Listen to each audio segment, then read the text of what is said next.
This episode contains descriptions of real violence and discusses historical events that may be disturbing to some listeners. Listener discretion is advised. I'm Becca, and this is Deadly Truths, Dead City, where we examine the people and moments that shaped America's most dangerous cities, without myth, glamour, or easy answers. Today's story takes us to New York in 1836, and to a murder that unfolded behind a closed door, and never truly closed at all.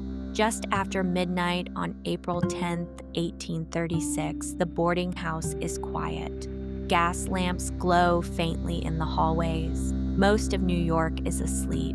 Inside a second-floor room, Helen Jewett is in bed. She isn't drunk. She isn't afraid. She's expecting someone she knows, someone who has been there before.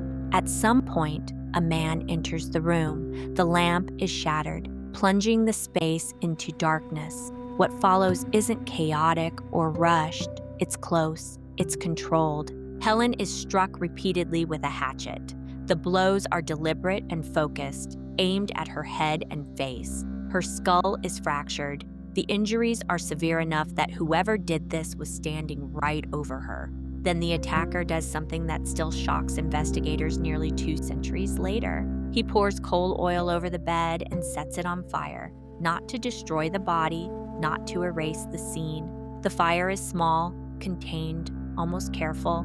The intent isn't concealment, it's finality. The fire doesn't spread. Other residents smell smoke and rush toward the room. When they arrive, they find the bed burning and the walls scorched. But Helen's body is still there, clearly visible. Nothing about the scene looks accidental. It feels staged, almost theatrical, as if the killer wanted the crime to be discovered, but on his terms. Helen isn't anonymous. She isn't hidden away. This isn't a crime meant to disappear quietly into the night. It's meant to be found. Within hours, one name surfaces again and again: Richard Robinson. He's young, educated, well-dressed, a frequent visitor to the brothel, known to argue with Helen. Witnesses place him in the building that night. A hatchet matching the wounds is recovered nearby. Clothing linked to Robinson smells of smoke. The circumstantial evidence piles up quickly. On paper, it looks straightforward, the kind of case that should end fast. And yet, somehow, it doesn't. By morning, the boarding house is surrounded. Neighbors, police, and reporters crowd the street. Word has spread fast. Not just that a woman was murdered, but that the scene was unusually violent, deliberate, personal. Helen Jewett's room tells a story even before anyone speaks. The fire was never meant to consume the space. The bed is scorched but intact. The walls are blackened only where the flames licked upward. Whatever happened here was controlled from beginning to end. Investigators focus immediately on the people who knew her, regular visitors, men who came and went without drawing attention. One name keeps surfacing: Richard Robinson. Robinson isn't a stranger passing through. He's a known presence, well-dressed, educated, polite. He's been seen arguing with Helen in the past, and witnesses place him inside the building late that night. Several residents report hearing footsteps in the hallway just before the smell of smoke. A man moving quickly, not panicked, purposeful. When police track Robinson down, they notice details that don't help his case. His clothes carry the smell of smoke. A hatchet, consistent with the injuries, is recovered nearby. He has no clear explanation for his movements that night. For a brief moment, it looks like this will be simple. Robinson is arrested. He's questioned. He's held. Newspapers rush to print. Headlines explode across the city, not just because of the brutality of the murder, but because of who Helen was and who Robinson appears to be: a young man with a future, a woman whose life is already being rewritten. And as the city leans in, something subtle begins to happen. The facts stay the same, but the story starts to shift. The murder doesn't stay inside the brothel long. By the next day, it's everywhere. Newspapers compete to tell the story first and louder than everyone else. Helen Jewett's name is printed again and again. Her past is pulled apart in public.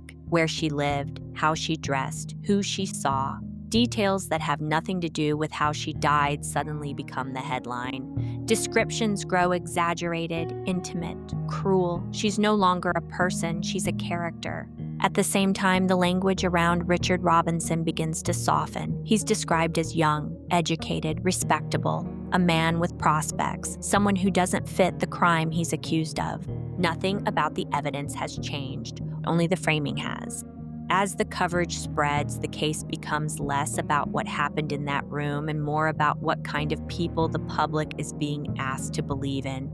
Witnesses are questioned, then questioned again in print. Rumors replace facts. Private conversations are turned into motives. Every retelling adds distance between the violence itself and the people trying to understand it. By the time Robinson is formally charged, the city already feels divided. Not over guilt or innocence, but over which story sounds more comfortable. One version is clean, the other is unsettling. And once those lines are drawn, the trial hasn't even started yet. Before the trial, before the headlines harden, it's worth stopping to look at who these two actually were, not as symbols, but as people. Helen Jewett was 22 years old. Contemporary accounts describe her as striking. Dark-haired, expressive, carefully dressed. She was known for her wit and for the effort she put into her appearance. Nothing about her presentation was careless. She wasn't surviving on the margins. She worked in one of the more refined brothel houses of its kind and had regular clients. She earned enough to live comfortably, saved money, and moved with confidence in spaces where many women didn't. Those who knew her described her as intelligent and self-possessed. She read widely. She wrote letters. She expected to be treated with a certain level of respect and didn't always hide her irritation when she wasn't. Richard Robinson was 20 years old. He came from a stable New England family and was considered well-educated for his age.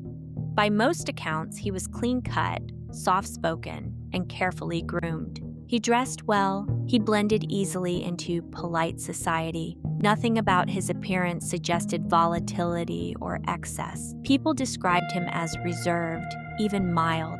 The contrast between them was immediately noticeable to outsiders. Not because one was loud and the other quiet, but because they occupied very different lanes in the same city. One moved through New York openly, on her own terms. The other was expected to move forward, upward, with minimal friction. They knew each other casually but not distantly. Their interactions had included sex moments of tension, enough familiarity that neither would have seemed out of place in the other's presence that night. Their connection hadn't been secret. Robinson had visited her before. He wasn't an anonymous client, he was known to her, and their interactions had included arguments as well as familiarity. Some witnesses described tension between them, raised voices, disagreements that lingered. Others recall ordinary visits. Nothing unusual for courtesans. Details don't stay neutral for long. As the case moves toward trial, the relationship starts to fracture into competing versions. In one, Robinson is cast as infatuated, too emotionally invested, easily provoked. In another, he's portrayed as distant and restrained, caught in something he didn't fully control. The relationship becomes a story people tell themselves to make the crime feel explainable. Not every version contradicts the facts, but none of them fully account for what happened in that room. What's striking is how quickly the focus drifts away from the violence itself, the hatchet, the fire, the intent. Instead, the question becomes, what kind of relationship could produce this? By the time the courtroom doors open, the relationship has already been put on trial, shaped less by what either person said while alive and more by what the public is willing to believe after the fact. When the trial begins, the courtroom fills quickly, not just with lawyers and witnesses, but with spectators. People line up early. Some are curious. Some are already convinced they know how this should end. Richard Robinson sits quietly. He doesn't look defiant. He doesn't look nervous. He looks like someone who expects the room to work the way rooms usually do for him. The prosecution lays out what seems, on the surface, like a solid case. Witnesses place Robinson in the boarding house that night. Several recall seeing him shortly before the fire. Others describe hearing movement in the hallway. A hatchet is introduced. The injuries are described carefully, but not graphically. The fire is mentioned, then moved past quickly. The physical details don't linger the way you might expect. Instead, the trial begins to drift. Defense attorneys focus on inconsistencies. Who heard what? Who saw whom? How certain anyone can really be in the dark. In a crowded building, after midnight, they don't need to disprove the crime. They only need to soften it. When Helen Jewett is discussed, the tone changes. Her movements are dissected, her conversations are replayed. Ordinary choices are framed as suggestive or strategic. None of this directly answers how she was killed, but it fills the room. As days pass, the case becomes less about what Robinson did and more about whether anyone can be sure enough to say so out loud. The certainty that felt obvious in the beginning starts to thin. By the time closing arguments approach, something has shifted. Not dramatically, quietly. The jury isn't being asked to decide what happened in that room. They're being asked whether the story they've heard feels complete enough to convict. The jury doesn't deliberate long. When they return to the courtroom, the atmosphere is restrained. There's no visible tension, no audible reaction, just the quiet expectation that comes from days of listening without clarity. The foreman stands. Richard Robinson is found not guilty. There's no gasp, no outburst. The decision lands almost gently, as if it were always headed this way. Robinson shows little reaction. He doesn't celebrate. He simply stands, collects himself, and prepares to leave. The case is over, just like that. The prosecution's case relied almost entirely on circumstantial evidence, and the defense only needed to convince the jury that doubt, any doubt, was enough. Robinson is released. He doesn't give a statement. He doesn't linger. Within a short time, he leaves New York altogether, returning to New England and slipping back into private life. There are no further charges, no second trial, no revisiting the evidence. The murder of Helen Jewett is officially unresolved. The press pivots quickly. Some papers praise the verdict as reasonable. Others express discomfort, but without outrage. The story that once dominated front pages begins to fade.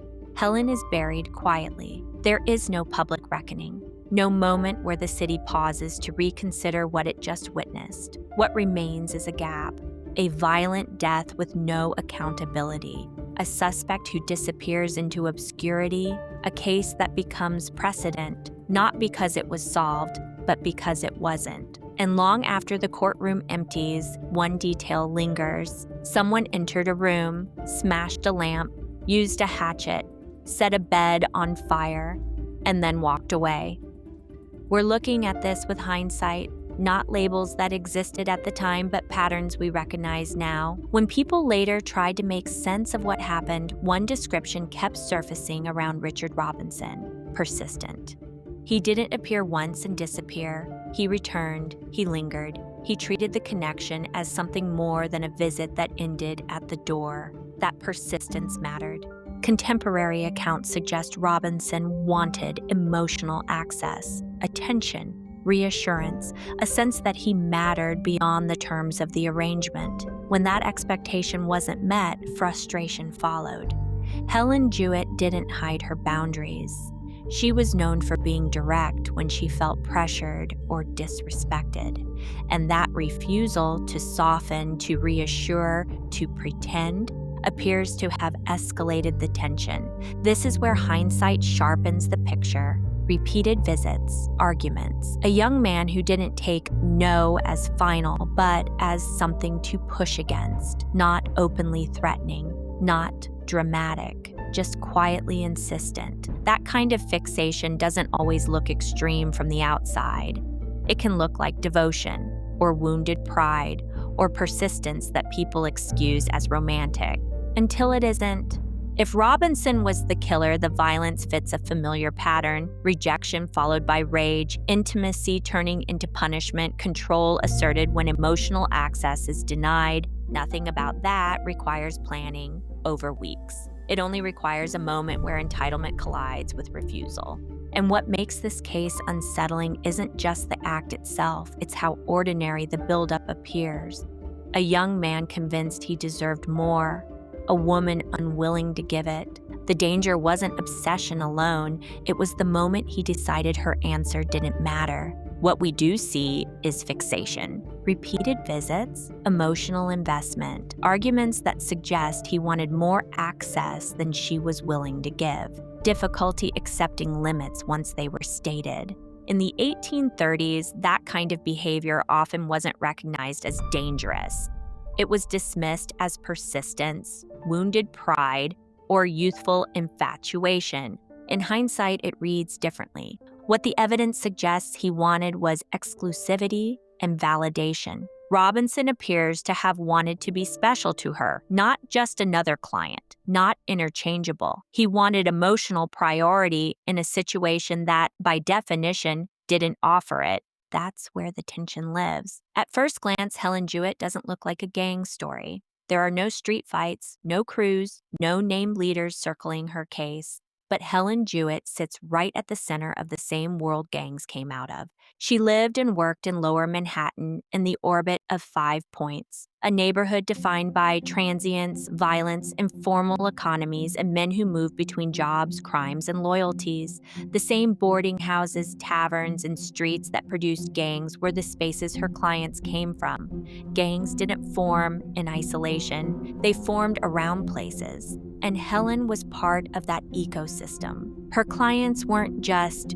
gentlemen. They were clerks, laborers, political foot soldiers, future gang members, and young men learning how power worked in the city. Men who moved easily between respectability by day and something rougher by night. What Helen represents is the pre-gang stage of New York violence. Before boys organized into crews, before names like the Wyos or Dead Rabbits meant anything, there was this: private entitlement, unchecked anger, and violence that happened indoors, behind closed doors. Her murder shows what the city already tolerated before gangs made it public. The gangs that followed didn't invent cruelty. They industrialized it. Helen Jewett's case shows us the rules early: who could be hurt, who could walk away, and how easily violence disappeared if it stayed contained. That's why her story comes first. She's not an outlier. She's the baseline.